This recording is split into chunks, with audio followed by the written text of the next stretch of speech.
کوئی شخص نہیں ہو سکتا۔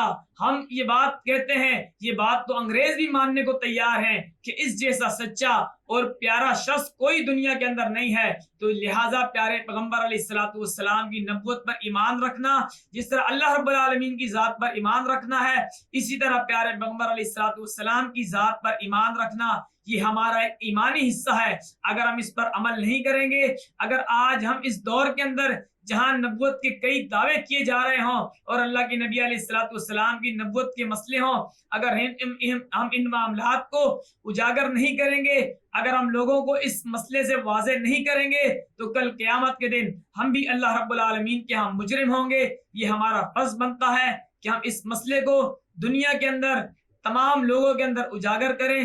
اللہ رب العالمین صحیح معنوں کے اندر ہمیں اس مسئلے کو سمجھنے اور دنیا والوں کو سمجھانے کی توفیق عطا فرمائے۔ آمین آمین۔ ماشاءاللہ بہت ہی پیارے اور خوبصورت انداز میں مولانا عبدالعزیز صاحب نے وضاحت فرمائی۔ اب ہم بڑھیں گے اپنے اگلے مہمان کی جانب، مولانا نعمت رحیم صاحب۔ آپ یہ فرمائیے گا کہ عقیدہ ختم نبوت کی وضاحت کیجیے اور اس کے بارے میں بتائیے مزید کہ کیا کہا گیا ہے۔ السلام علیکم ورحمۃ اللہ وبرکاتہ۔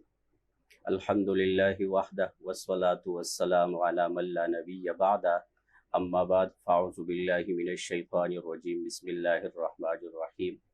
ما کان محمد ابا احد من رجالکم ولکن رسول اللہ وخاتم النبیین وکان اللہ بکل شیء علیما، وقال النبی صلی اللہ علیہ وسلم انا خاتم النبیین لا نبی بعدی صلی اللہ علیہ وعلی آلہ واصحابہ اجمعین۔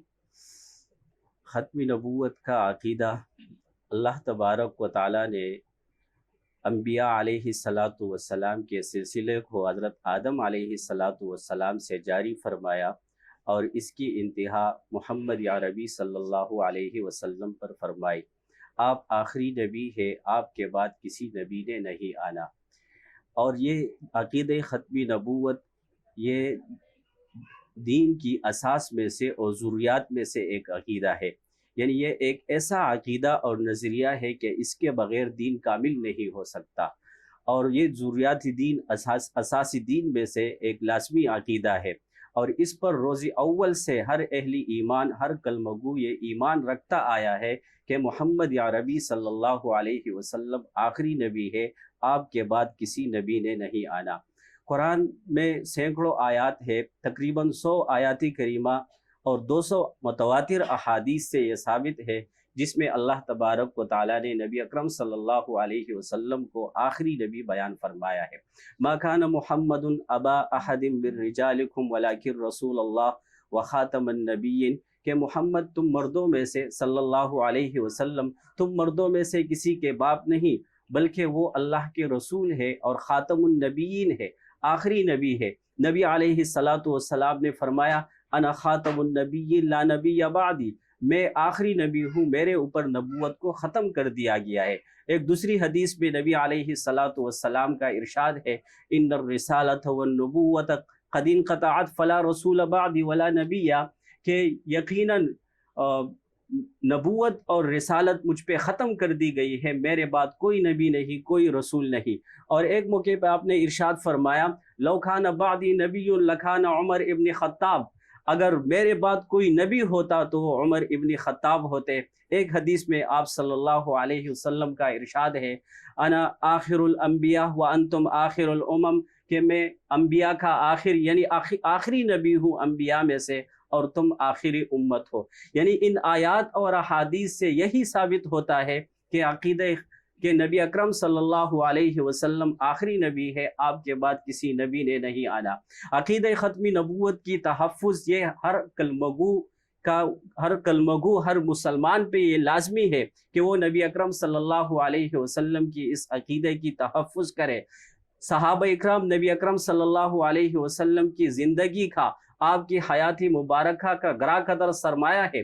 ہم جب تاریخ کا مطالعہ کرتے ہیں، سیر صحابہ کا مطالعہ کرتے ہیں، نبی علیہ الصلاۃ والسلام کے زمانے میں اسلام کے لیے، اسلام کی بقا اور سربلندی کے لیے جتنی جنگیں لڑی گئی ہے اس میں شہید ہونے والے صحابہ اکرام کی تعداد 160 بتائے جاتے ہیں، جبکہ دفاع ختم نبوت اور ختم نبوت کی تحفظ، نبی اکرم صلی اللہ علیہ وسلم کی ناموس، آپ کی شان کی تحفظ کے لیے جو حضرت ابوبکر صدیق رضی اللہ تعالیٰ عنہ کے زمانے میں جو پہلی جنگ یمامہ کے میدان میں لڑی گئی ہے، اس میں شہید ہونے والے صحابہ اکرام کی تعداد 1200 ہے، یعنی 1200 صحابہ اکرام جو نبی نے بڑے محنت سے تیار کیے تھے، انہوں نے صرف اس لیے قربانی دی کہ نبی اکرم صلی اللہ علیہ وسلم کی خاتمیت، عقیدہ ختم نبوت کی تحفظ ہو۔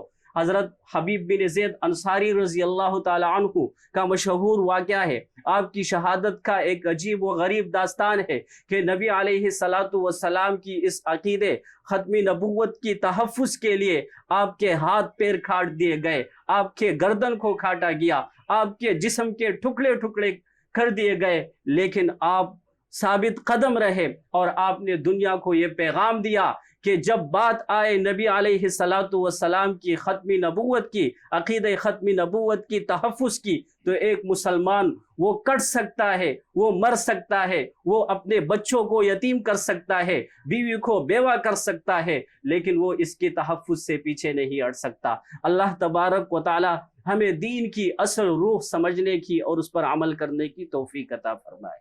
آمین آمین، ماشاءاللہ سبحان اللہ، بہت ہی پیارے انداز میں مولانا نعمت رحیم صاحب نے بڑے ہی خوبصورت انداز میں بہت سے حدیث سنا کر بہت اچھے طریقے سے انہوں نے اس عقیدہ ختم نبوت پر روشنی ڈالی اور بڑے ہی پیارے انداز میں انہوں نے بیان فرمایا۔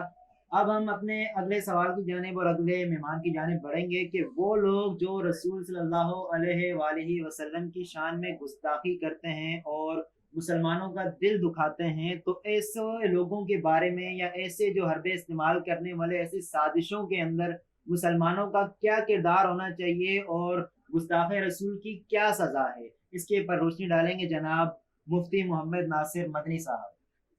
السلام علیکم ورحمۃ اللہ وبرکاتہ۔ الحمد للہ رب العالمین والصلاة والسلام علی سید الانبیاء والمرسلین، اما بعد فاعوذ باللہ من الشیطان الرجیم، بسم اللہ الرحمن الرحیم۔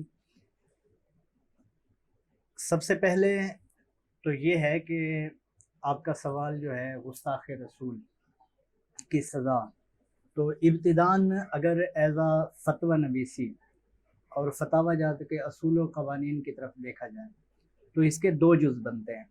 پہلا جز یہ ہے کہ گستاخی کیا ہے، اور دوسرا جز یہ ہے کہ جب گستاخی ہو جائے یعنی واقع ہو جائے تو اب اس کی سزا کیا ہے۔ تو اولاً گستاخی کہتے کس کو ہیں؟ ہمارے ہاں عرف میں معروف میں ایسا جملہ، ایسا کلمہ کہ جو کسی کی حتق عزت کے لیے بولا جائے یا کسی کی عزت خراب کرنے کے لیے بولا جائے تو وہ اوورال گستاخی میں شامل ہوتا ہے۔ جیسا کہ آپ کو میں ایک چھوٹی سی مثال دوں کہ استاد اگر شاگرد کو گدھا بولے تو یہ ہمارے ہاں عموماً ہی گستاخی نہیں کہی جاتی، یہ بلکہ زجر و توبیخ وغیرہ کے زمرے میں آتا ہے کہ وہ ڈرا رہا ہے استاد یا پھر اس کو سمجھا رہا ہے۔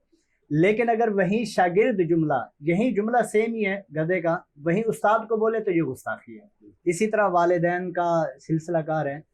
تو اوورال ہر وہ جملہ کہ جو ہمارے معاشرے میں، اور ہر معاشرے کا اپنا اپنا تقاضا ہے، لہٰذا ہمارے پاکستان میں الگ جملے ہیں یا ملک پاکستان سے باہر چلے جائیں تو الگ جملے ہیں، تو لہٰذا اس اعتبار سے ہر وہ جملہ کہ جو کسی کو عزت کے لیے نہ ہو بلکہ اس کی عزت خراب کرنے کے لیے یا عزت اتارنے کے لیے بولا جائے، ہر وہ جملہ گستاخی میں شامل ہو جائے گا۔ تو لہٰذا یہ بات واضح ہوگی، اظہر من الشمس ہوگی کہ ہر وہ جملہ کہ جو عام بندے کے لیے گستاخی ہو تو وہ اولیاء کے لیے بدرجہ اتم گستاخی قرار پائے گا، اور اولیاء سے بڑھ کے خیر القرون صحابہ و تابعین کے لیے اس سے بھی مزید بدرجہ اتم صادق آئے گا۔ اور چیز آئے کہ تمام انبیاء کے سردار رحمت مصطفیٰ محمد مصطفیٰ صلی اللہ تعالی علیہ وآلہ وسلم کی ذات گرامیوں کہ ان کے لیے لفظ رائنا کو رب نے گوارا نہ فرمایا بلکہ انظرنا، یہ وہ جملہ تھا کہ جو اپنے معنی میں صحیح الاصل تھا، لیکن رب کریم نے اسی جملے کو ہی تبدیل فرما دیا۔ تو پتہ لگا کہ ہر وہ جملہ کہ جو ہمارے ہاں ذو معنی ہو، دو تین معنی کا احتمال رکھتا ہو، وہ جملہ بھی نبی رحمت کے لیے نہیں بولا جائے گا۔ چیز آئے کہ صریح جملہ بول کے سرکار کی گستاخی کی جائے۔ تو لہذا یہ تو ہو گیا گستاخی کا پیرایا. اب یہ ہے کہ سزا کیا ہے. گستاخ رسول کی جو مطلقاً سزا ہے یہ واجب القتل ہے، اور ان تحقیق تمام آئمہ کے نزدیک ایسا نہیں ہے کہ ایک آئمہ نے اس کو کہا کہ بھی یہ گستاخی ہے، دوسرے نے کہا نہیں ہے، تیسرے نے کہا ایسا کچھ نہیں ہے، اس میں تعویل ہے. کچھ بھی نہیں ہے، قطعاً کوئی تعویل نہیں ہے. ایک جملہ جیسا کہ فقہا نے بھی لکھا، امام مالک کا قول بھی ہے، وہ مختصراً نقل کرتا ہوں. امام مالک سے کسی نے آ کے کہا کہ ایک شخص ہے وہ کہتا ہے میں پیغمبر ہوں، یہ جملہ صرف بولتا ہے میں پیغمبر ہوں، تو آپ نے فرمایا فقتلوہ، اس کو قتل کر دو. تو کسی نے اور نے آ کے کہا حضرت امام مالک کو کہا کہ حضرت یہ کیسی بات ہوئی؟ تو اس نے صرف اتنا جملہ بولا ہے میں پیغمبر ہوں، وہ اس سے یہ معنی بھی تو لے سکتا ہے کہ میں کوئی چیز پہنچانے والا ہوں. تو فرمایا کہ اللہ کے صریح احکام میں کوئی تعویل نہیں ہوا کرتی. جب اللہ نے فرما دیا خاتم النبیین، یا اللہ نے فرما دیا کہ یہ میرا نبی پیغمبر ہے، تو اب یہ گنجائش ہی نہیں ہے کہ ہم تعویل کرتے پھریں. اس طرح کی کوئی کنڈیشن نہیں ہوگی. لہذا جو گستاخی کرے گا کسی بھی اعتبار سے ہو، اس کے لفظ میں کوئی احتمال نہیں لیا جائے گا، اس کے معنی میں کوئی دوسرے معنی نہیں لیے جائیں گے، فوراً ہی وہ بندہ واجب القتل ہے. اور واجب القتل ہر اعتبار سے ہے، ایسا نہیں ہے کہ وہ کسی گنجائش کا حامل ہوگا. اب یہ ہے کہ واجب القتل ہونے کے درجات کیا ہیں. اس کے مختلف درجات ہیں. یا تو حاکم اسلام اس کو قتل کرے، اگر حاکم اسلام نہیں ہے جیسے کہ آج کل ہمارے دور میں ہے تو پھر مفتی اسلام کرے گا.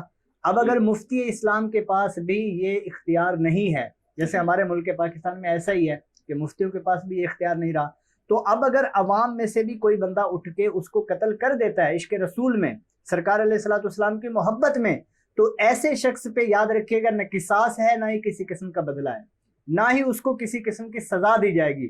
جو اس طرح کی سوچ رکھتے ہیں وہ خود غلط ہے. لہذا قرآن و حدیث سے یہ بالکل اظہر من الشمس ہے. ہاں آپ یہ دیکھیں کہ ہمارے چھوٹے موٹے معاملات ہوں تو ہم اپنے لیے جھگڑنے کے لیے، حکومتی معاملات یا حکومت میں آنے کے لیے ہم بڑے بڑے دھرنے دیتے ہیں، بڑی بڑی کوششیں شروع کر دیتے ہیں. تو جب نبی رحمت کی عزت پہ بات آئے تو پھر ہم سوال اٹھانا شروع کر دیتے ہیں دھرنے کہاں سے ثابت ہے؟ ہاں تو اس طرح کے جلوس نکالنا کہاں سے ثابت ہے؟ یہ لانگ مارچ نکالنا کہاں سے ثابت ہے؟ تو بھائی تم اپنی حکومت کے لیے دھرنے دو، وہ جائز ہو گئے، اور اللہ کے نبی کی رسالت کے لیے اور اللہ کے نبی کے ختم نبوت کے عشق میں آ کے ہم عاشقان رسول نکالا ہے تو سوال اٹھنا شروع ہو جاتے ہیں. تو لہٰذا سب چیزیں نبی رحمت پہ قربان، ہماری جان قربان. امام مالک فرماتے ہیں اگر ساری امت نبی کی عزت کرتے ہوئے مر جائے تو اسے چاہیے کہ مر جائے، ساری امت مر جائے لیکن نبی کی عزت پہ حرف نہ آنے دے. تو یہ اتنا بڑا جملہ ہے کہ مر جائے ساری امت لیکن نبی کی عزت پہ حرف نہ آنے دے. تو جائے کہ ہم اس میں سوالوں جوابوں میں پڑھیں. اس طرح کے سوال جواب نہیں کرنے چاہیے. سرکار کی عشق کے لیے، سرکار کی مدح سرائی کے لیے ہمیشہ سرگرم رہنا چاہیے. اللہ تعالی ہمیں عشق رسول عطا فرمائے. یہاں پہ یہ بھی ہے کسی مسلمان کو ایذا بھی نہ دیں، کسی کو ذلیل بھی نہ کریں، کسی کو پریشان بھی نہ کریں. یہ بھی سر رسول اللہ نے نہیں فرمایا کہ بھی میری عزت کے لیے کسی کو پریشان کرنا شروع کر دو، بلکہ دونوں پلے ہم نے برابر رکھنے ہیں. نہ کسی کو تکلیف دیں گے اور عشق رسول کے لیے نکلیں گے بھی صحیح. اللہ تعالی ہمیں عمل کی توفیق عطا فرمائے. آمین بجاہ نبی الامین. یہ مختصر جملے تھے مگر اس کو کامل نہ سمجھا جائے. یہ آخری میرا جملہ تھا، کامل نہ سمجھا جائے. مزید تفصیل کے لیے آپ علماء سے اور اس طرح مفتیان کرام سے رجوع کریں کہ یہ شرعی احکام بتاتے ہیں. اللہ تعالی ہمیں عمل کی توفیق عطا فرمائے. آمین بجاہ نبی الامین صلی اللہ علیہ وسلم.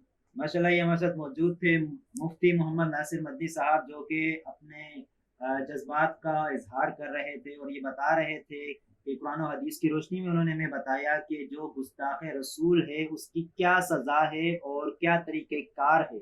دیکھیں اسلام ہمارا ایک ایسا مذہب ہے جو ہمیں امن کا درس دیتا ہے، اور ایسا مذہب ہے جس کے اندر ایک اگر راہ سے ایک پتھر بھی اٹھایا اگر سائڈ پر رکھ دیا جائے تو اس میں بھی ہمیں نیکیاں دی جاتی ہیں. تو کسی کو تکلیف پہنچانے کا ذریعہ مذہب اسلام بن ہی نہیں سکتا. تمام تر چیزیں کو موجودہ حال میں مد نظر رکھتے ہوئے اور امن طریقے سے ہمیں ہر معاملے کے اوپر، ہر چیز کے اوپر اپنے نبی سے، اپنے رسول سے عشق اور محبت کا اظہار ضرور کرنا چاہیے، اور اس بات کا بھی خیال کرنا چاہیے کہ ہماری وجہ سے کسی دوسرے کو تکلیف نہ ہو، کیونکہ پوری دنیا اس بات کی گواہ ہے کہ جتنا حسن اخلاق مسلمانوں کا ہے شاید ہی کسی کا ہو. اسلام کو دیکھا جائے تو اس کی خوبصورتی ہی اسی میں ہے کہ حسن اخلاق پایا جاتا ہے اس مذہب میں. وہ اپنا برا چاہنے والوں کے ساتھ بھی ایک اچھا سلوک کرنے کی دعوت کو عام کرتا ہے۔ ہم تمام مسلمانوں کو یکجہتی کے ساتھ کفار کو ایک مضبوط پیغام دینا چاہیے اور انہیں بتانا چاہیے کہ مسلمان اس عقیدہ ختم نبوت پر ایک ہیں اور ہمیشہ ایک رہیں گے اور متحد رہیں گے، اور گستاخی کرنے والوں کے خلاف ہمیشہ نہ صرف آواز اٹھائیں گے بلکہ عملی اقدام بھی کر کے دکھائیں گے۔ ناظرین، ملیں گے پھر ایک نئے مہمانوں کے ساتھ اور نئے موضوع کے ساتھ، تب تک کے لیے مجھے دیجیے اللہ حافظ۔